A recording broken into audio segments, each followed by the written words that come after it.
Jay here for Stretford, Paddock. This is the Manchester City Carabao Cup preview. It's the semi-final, one step away from Wembley. And despite what I said on the live show that I did this morning, it isn't the first leg, because there isn't two legs, is there? Joining me is Joe Smith, who's going to explain to me why I got that wrong. And there's only one leg in this semi-final. Yeah, there's only one leg. It's massive, this game. And Massive. You can look at it as the League Cup, or you can look at it as, you know, the most minor of the trophies United are involved in. But Ollie getting a trophy, beating Manchester City, beating, you know, a team that has dominated this cup for the last few years, as we'll see in a moment, is a huge game for United.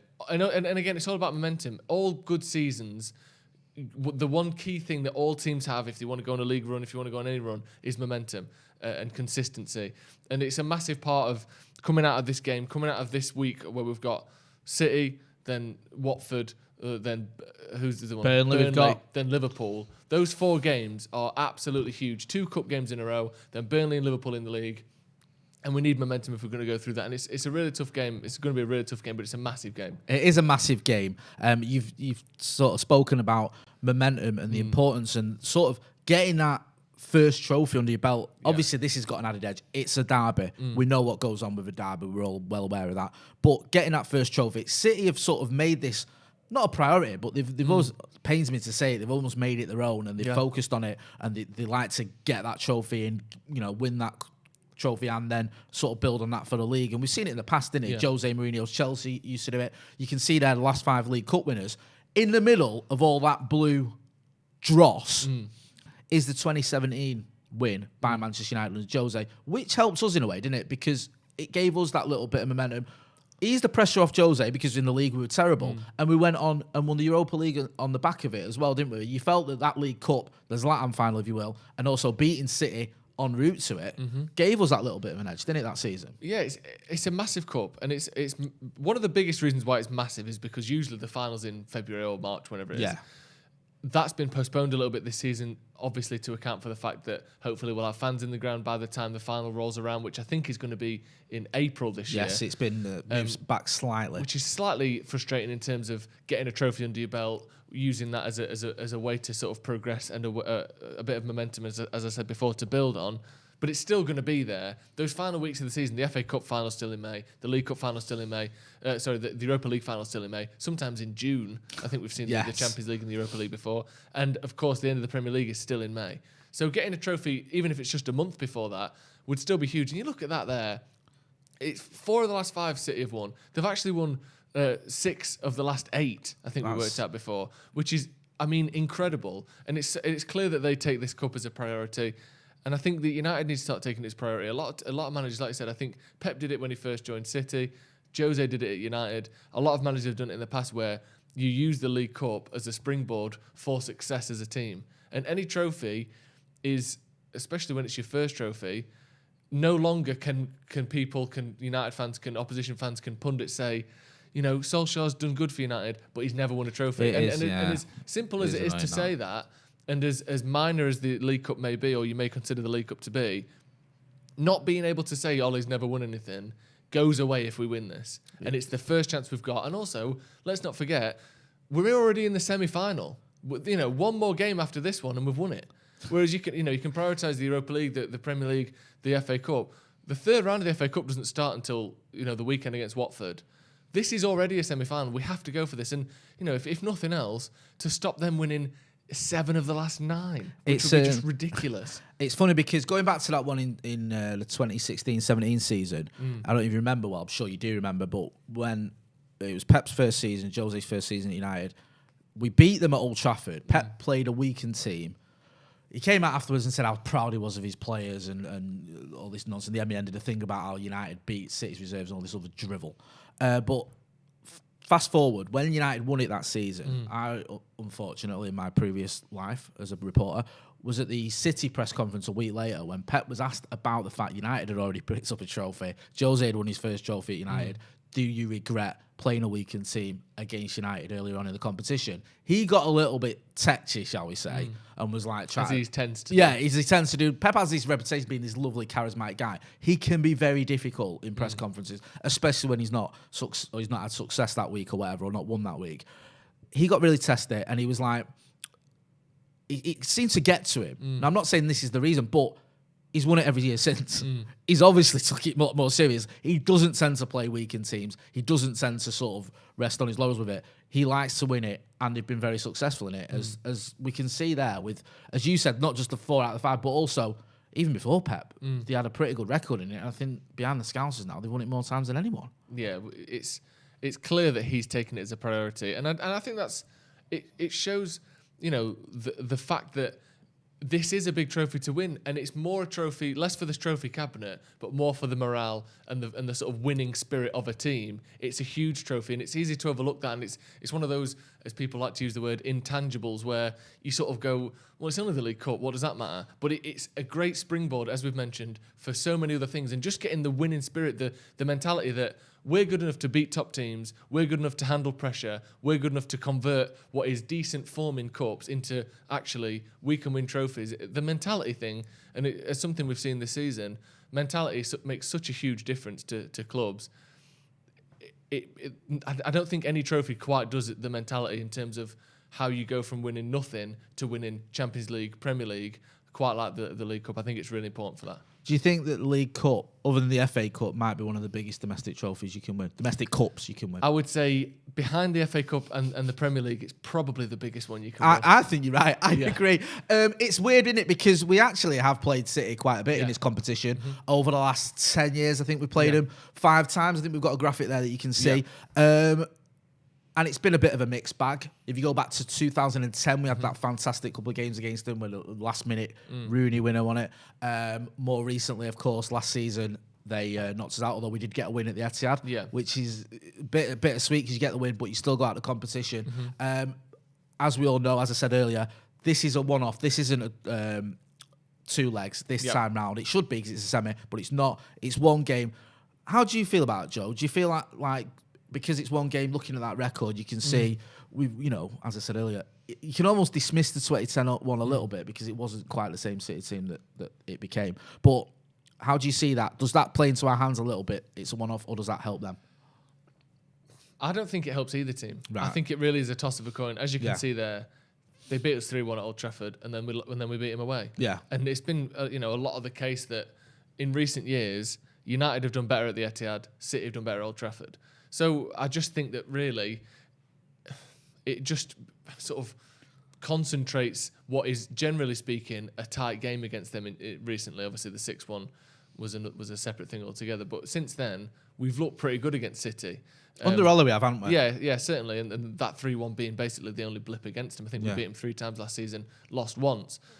So I don't think it really helps either team. I do worry that sometimes City have, as Chelsea found out at the weekend, City have these impossible 15 minutes where they just do things that still, let's be honest, no other team can do. They'll control the ball, they'll play it through the lines, they make these late runs to predictable places that seemingly are untrackable. And if they do that to you, and then they get a lucky goal or a nice goal from the edge of the box, if you think, it's very similar. What happened against Chelsea, the 3-0 up, it was a great goal from the edge of the box with Gundogan, very similar to the one that Bernardo Silva scored against United. Not quite in style, but in terms of the distance out and a moment of brilliance, and then just carving through. And before you know it, you're 3-0 down after 30 minutes. Very similar to how United were in the first half of that first leg last season.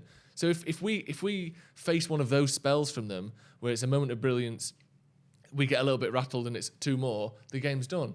What we have to hope is that we're good defensively, and something we've seen this season, in the few games where we have been poor, or certainly in recent weeks, the few games we've been poor, one of the problems we've had is missing chances. We saw it against PSG, we saw it against Leipzig, we saw it in the first leg against Istanbul, we've seen it against Chelsea in the Premier League, we've seen it in a lot of the games we saw it against Leicester. We missed too many big chances. Yeah. And if we play City and we miss our first 2 big chances, I think we'll be in for a really rough night, because they'll make these little chances, they'll score them, and then after that the pressure is on, and they'll keep cutting through you. And hopefully they won't go 3-0 up like they did last time, but we have to be really on it, and we can't afford to miss chances. It is annoying that this, all right, it's not 2 legs, it's 1 leg, but there's no home fans. I know I banged on this drum, but it is Old Trafford, but we're not going to have any fans there, which is frustrating. And it's a bit strange, this one, isn't it? Because United have sort of got our act together at home. City away from home have looked pretty strong. You look at I think we've got a graphic there of our last 5 home games, and you can see other than the PSG game and obviously the ball draw against City, which no one wants to see again. I hope it's a bit, but it's got to be a more exciting game. That can't be any worse. But we have looked a lot more positive at home, and if you're going to be ultra sort of critical, you can say we've ridden our luck a little bit, but we've kept going and we've got some important wins. City away from home, you just mentioned there most recently. The Chelsea game where for 15 minutes, yes, Chelsea weren't great, but City were unplayable. Yeah. So throw in the fact there's no crowd and it's a one-off. Yeah. I mean, it's almost paper-thin margins there, isn't it, to say, I know we'll get to score predictions later, but it feels like, you've got an immovable, an unstoppable force meeting an immovable object. There's so many things that are sort of identical here. Their away form, our home form, there's no crowd there. It's very difficult to say what's the difference between these two teams. Yeah, and we saw with that draw, the 0-0, I almost think against City at home, the only way we can stop them scoring loads of goals is by just being defensive. Like we saw in that 0-0. We saw it where we just decided we aren't going to try to make too many chances today. We are just going to try to stop Man City. And normally you would have to go, we can't be doing that. That's not what United do at home. All those things you've heard a million times. But in that case, looking back now, it probably was the right thing to do because, as you see, we saw it led to 6-2 against Leeds, 1-0 against Wolves, 2-1 against Villa. Whereas if we'd have played expansive football and lost 3-1 like Chelsea did, or 4-1 like Arsenal did, we may well have not won those 3 games after that. Great point. So sometimes you have to look back at things slightly differently to how they felt at the time. But obviously, with it being a cup game, there's going to have to be some give here, or eventually it would be penalties. I think we're going to play a little bit more expansively than we did in that game. But again, it comes back to we have to take our chances because we're not going to get 9, 10, 11 chances like we did against Leeds, or 6 or 7 like we did against Wolves, or 6 or 7 like we did against Villa. We're probably going to get 3, maybe 4 chances if we're lucky. If we don't score 2 of them, it'll be done. And, almost mirroring form, we've got good home form at the moment. They've got good away form at the moment. I think you sort of take all that out of it because the worst that we've looked at home in recent weeks was the City game, and the worst they've looked away in recent weeks was the United game. So for both teams, it's kind of a chance to put that behind you and say, actually, we can attack this team. We can do better than we did in that game. But I do really think that you can almost throw the form out the window for this one because it's such a big game and a chance for both teams to get some trophy. When, let's be honest, City have had a poor 18 months. They a pretty shocking by their standards, defense. The recent standards, they haven't had a great time. Shocking title defense last year, were they 20 points off the awful lead. David Moyes-esque. And this season, whilst they are sneaking back up the table now, they've not had a great start, like you said, by their standards. And United want to prove that we're up there with the big boys, so it's a huge game for both teams. It's a derby, man. This is it. Forget about whether there's crowds in Old Trafford or whatever. It is a derby, and we all know you never shut them lot up if they get a result. Going to get into the predicted 11s. Yep. Joe, I'll start with you. Who do you think Ole Gunnar Solskjaer is going to pick for this game? Well, I've gone for a relatively, I suppose, other than Van der Beek, a team that kind of picks itself a little bit. Okay. But I suppose maybe not because he often does go with Fred and McTominay, but a slightly changed team then. I've gone for De Gea, Wan-Bissaka, Bailly and Maguire, which has worked very well. Very good. Very good combo. As far as I'm aware, Lindelof's still out, which we may find out more about that in the press conference. But for the sake of consistency, I'm going to go with If he was fit, let's just say for an argument's sake, if he was fit, would you pick Lindelof? No. Or do you think Ollie would? I think Ollie would. I wouldn't. Just at the moment, because Eric Bailly's looking great. And he's fit, looking like so why not make the most? Defender make hay while the sun shines. Yes. Like while he's fit, play him because he ain't going to be fit forever. No, and that's a shame. Yeah, Maguire obviously ever-present mainstay in that defence, and then I've gone for Telles because I wouldn't be surprised for him to play Luke Shaw, but I just think if we are going to go for this a bit more, if we are going to try to win this game, I think Telles may be a good way to do that. And with the fact I'm playing a diamond, we may lack a bit of width moving forward. Okay. So I expect and hope Tellers will provide that width. Then, like I said, I've gone for a diamond in midfield, Matic at the base, with Van der Beek, Pogba and Bruno. I think the industry and the energy of Van der Beek will work well against City because obviously they like to sort of dominate and pack out that midfield with a lot of quick passing. I think Van der Beek reads the game slightly better than McTominay, and Matic is a bit better defensively than Fred. And also I expect Matic to drop into that gap left by Telles, as we've seen him do in a lot of games in recent weeks. Let's not forget as well, for the 3-1 that you mentioned earlier in the League Cup, Nemanja Matic saved that for me from being an absolute massacre. Could have been 5 or 6. It could have. He came on and he was the forgotten man when he steps onto that pitch. Everyone thought he was going to go in the January transfer window. Came on, absolutely steadied the ship because they were overrunning us in midfield and made it slightly competitive as a football match. I mean, the tie, let alone the game, the actual both legs were almost running away from us. And I was genuinely concerned we were going to see a 6-1 or something or 6-0. He came on, did a fantastic job and sort of kicked on a little bit from there, didn't he? And ended up getting a new deal. So I can understand why you've gone for him, why you think Ollie will go for him. Yeah, and he was very good in the recent games he's playing as well. I think the Wolves game, wasn't it? I think so. Where alongside Eric Bailly was probably our man of the match. Yes. So I've put him in. And Paul Pogba, again, alongside Eric Bailly, was probably man of the match against Villa. Yes. And he's on a good run of form at the moment. He seems to have found his form from the start again. So I'd go with Eric Bailly and, of course, Bruno Fernandes. Where would we be without him? Can't live, other teams can't live with him. We can't live without him. Is without you, Bruno, exactly. As Mariah Carey and Nielsen sang, if memory serves. So yeah, Bruno in the side there, of course. I'd be stunned if you don't put him in yours. Yes. And then again, obviously with the diamond in midfield, I've gone for the 2 strikers. No Cavani, of course, still seeing out his suspension. Martial and Rashford as a sort of split striker. Ollie's done this before against City as well, where he likes to put, I think it was Dan James and Rashford he played in the past. Yes.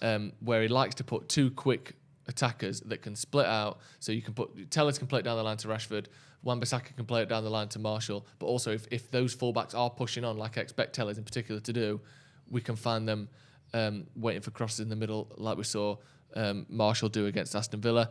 It's a bit more of a compact midfield. I think we might need that against City. And again, the energy of Van der Beek, the positioning and defensive acumen of Matic, I think will be really important to stifling City's attacks. Listening to your team, it makes a lot more sense than mine. As you were talking then, a little bit of me was dying inside. Each time you said something, because I thought, why have I left him out? Why didn't I think of that? Why have I think Ollie's not going to do that? We'll go into my team. You look at my style 11. Joe's, yours made a lot of sense. Mine, slightly less so, but bear with me. I've gone with Dean Henderson. He has been used in the cup before, and Ollie's made no sort of he's made no secret of the fact that he is going to rotate for certain games with Dean Henderson and David De Gea. So I brought in Dean Henderson. That might be a good shout. I don't feel like it's a massive step down.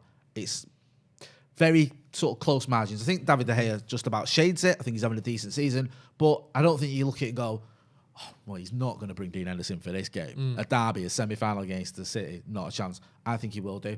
I've gone with Luke Shaw, Eric Bailly, Harry Maguire, and Aaron Wan-Bissaka as my back 4. Aaron Wan-Bissaka, no-brainer, loves playing against Sterling. Eric Bailly, for reasons you've mentioned, not only that Lindelof could be out, but also the fact Eric Bailly has been immense last couple of games. Harry Maguire, he's not going anywhere, so I'm going to drop him for this game. I've gone with Shaw over Tellez, purely because Tellez slightly does concern me defensively. I get where you're coming from, and you made a very good point, but I just feel that Luke Shaw is having a decent spell of form. I still think he's got a level to go up. I don't think he's anywhere near his pre-injury form, as some people have claimed, but he's having a decent spell. You made a really great point about Nemanja Matic. Yeah, I've not picked him. I even backed your point up and now just undermine myself. You've got Fred and McTominay there, as people can see at home. Ollie does tend to trust this in the big game. He trusted it twice against PSG. He trusted it in that crucial Everton game where people were saying, if you lose this, you're gone. Yeah. He does like to go Fred and McTominay. We saw it again against Leeds, which isn't the game of this magnitude. But in terms of not losing the game, it's a crucial game not to lose. So, go on. Sorry, but I don't think that's a bad idea at all. Also, as well, the thing that sort of... you have to remember, as you mentioned earlier, about the games are coming thick and fast. Yes, it's a derby and it's a semi-final. It's a massive game. But... we've got a bit of a squad, and there's more massive games on the horizon as well. So I wouldn't be surprised if it's almost a slight rotation, which even nowadays doesn't feel like a rotation because we've got quality. The one exception to that is probably Dan James. I've gone with him. He has an okay record against City. Did very well at the Etihad last season. Can cause them problems. So I've gone with him on the right. I've gone with Marcus Rashford, who's almost at Bruno Fernandes levels of undroppability for Ollie. Ollie doesn't tend to drop Marcus. Never. He doesn't even like subbing him. Marcus half the time is limping around, and Ollie will leave him on. We saw it against Villa, didn't we? Where Marcus looked like he couldn't track back, and then he takes Bruno off, and then 2 minutes later, Rashford sprinting back with something like, I'm sure he was injured 2 seconds ago, so that's why he keeps him on though. It's like Wolves as well, isn't it? We're all going, he's having a bit of a stinker, isn't he, Marcus? And then he pops up with a winner. You know what I mean? So I get that, and I think that especially as well, if it matters, Marcus, proper Mank born and bred, absolute loves the game against Man City. You can see how he was hurting last time they beat us at Old Trafford. He was fuming when he did his post-match interview, and I love to see that sort of thing. Up top, I've gone with Anthony Martial. You could have gone with Mason Greenwood. He can lead the line. I think he can play as a giant. I've gone with Martial. He's got back in the goals recently. Hopefully he can kick on. And he has a decent record against Man City. He obviously scored when we played him in the Premier League at Old Trafford last season. Him and Bruno Fernandes linked up well, and I hope they can do that again this time round. Yeah, Martial's got, I think it's 3 goals, 4 assists in his last 6 games for United. So he's getting back in. I hate the term goal involvements is almost feels like when people just say content when you're talking about videos. You're like, well, it's a video, isn't it? Like content, like you're some. You have to join the dark side of this, don't you? Because I'm like old school, and I'm like XG goal involvement. What is this? And then you find that you have to sort of sooner or later start using it because everyone else is. Yeah. So and that's these are the metrics that people determine whether someone is good or not on. Yeah. So if you can't beat him, join him. But Martial, you can see it from watching him play. He's improving. He's getting better.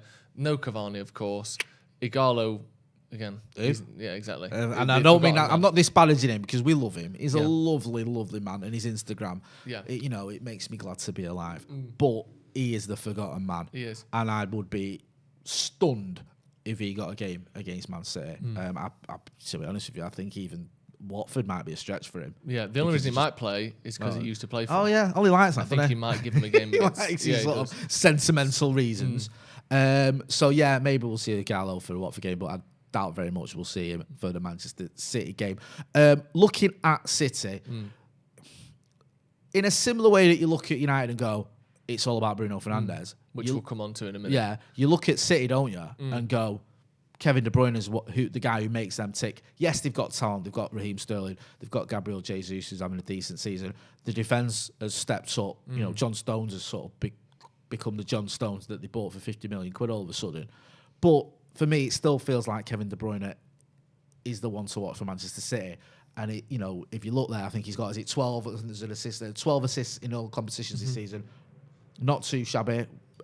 3 goals as well. Few goals. I think he's not been scoring from his penalties in it. He's been putting away, but he's always a threat. We saw it again. You mentioned the Chelsea game.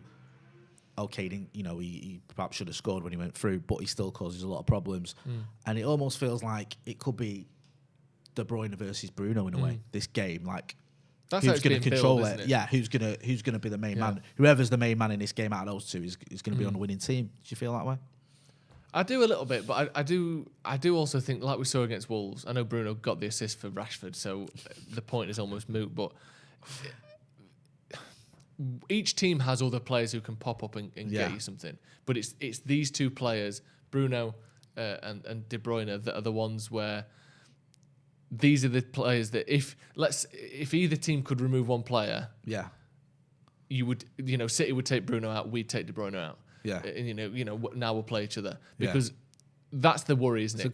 That's a good. I like the way you've done that. Yeah, thank you. If you could pick one player to take out, you're like, right, pink slips, like, right, we're having him, you're having him. Okay, we'll play because Fernandes has got 9 assists, De Bruyne's got 12 assists, but Bruno's got 15 goals with it. Yeah. Like, what on earth are we seeing here, Jay? You're like, he's got 3 less goals. He's got 3 less assists. He's got 12 more goals than him.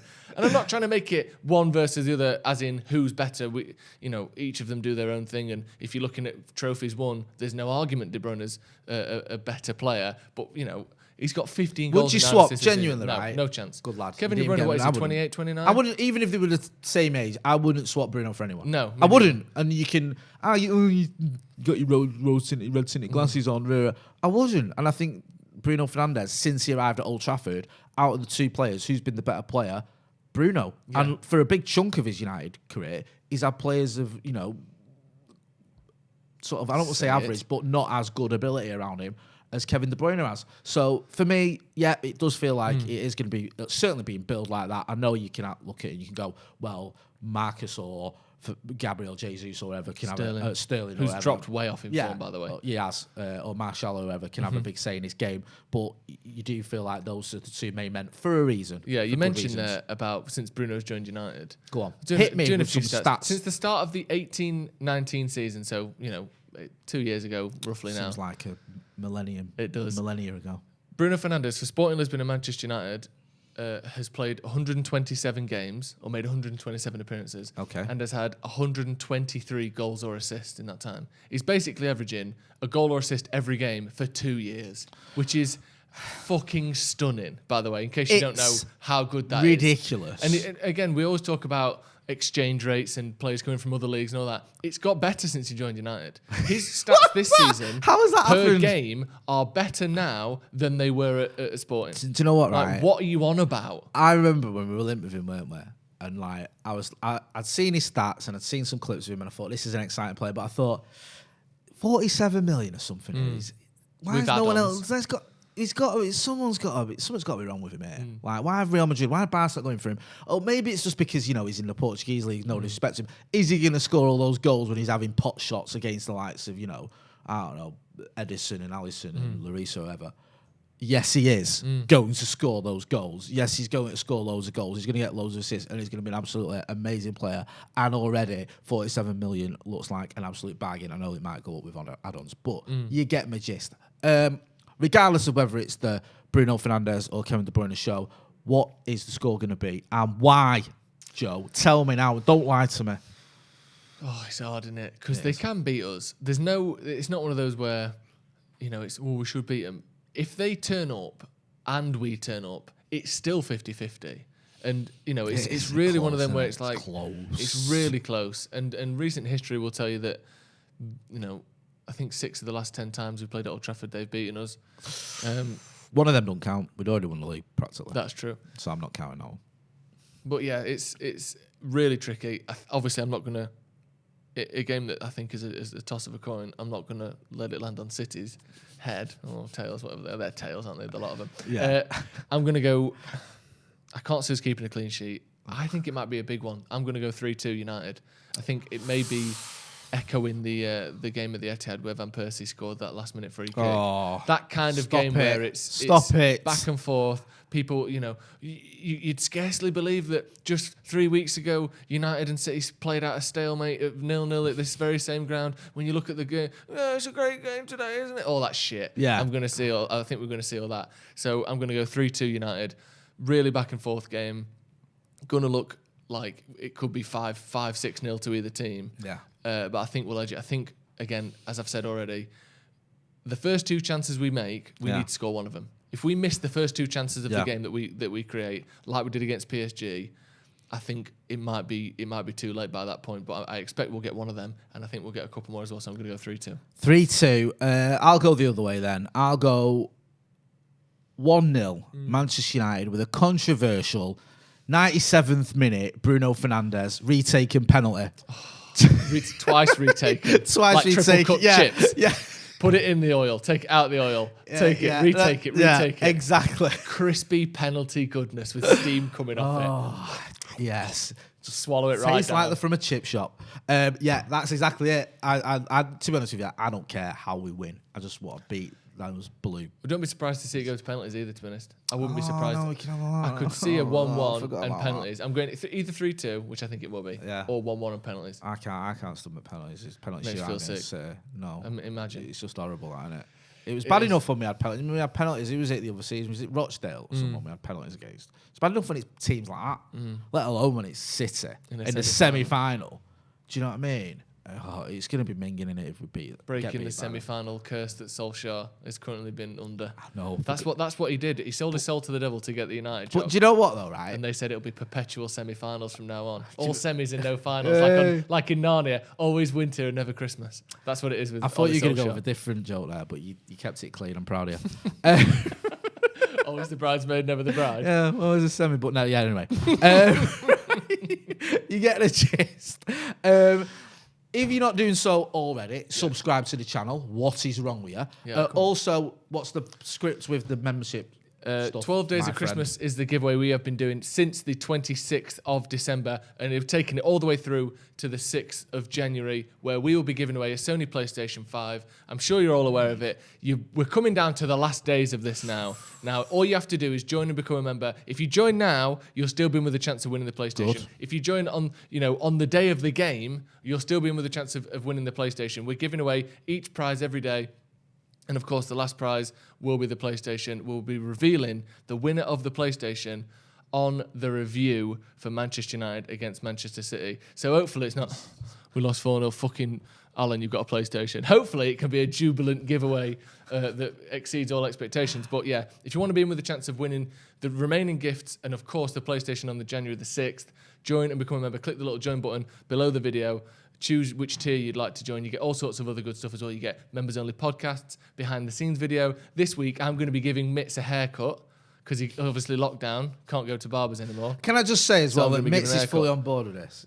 Don't think that Joel just said you're having a haircut. He's not going to be like asleep while we do it. Yeah, there's loads of extra stuff for members, and we're going to be continuing these giveaways throughout the year. So we're not stopping here. It's not like, oh, we've got a PlayStation, cheers. Every single month, we're going to be doing different giveaways, different things, T-shirts, merch, other big giveaways as well. So join and become a member. There's plenty of stuff to stick around for, and it helps the channel as well. So, you know, every little helps. And of course, we're trying to give back as well.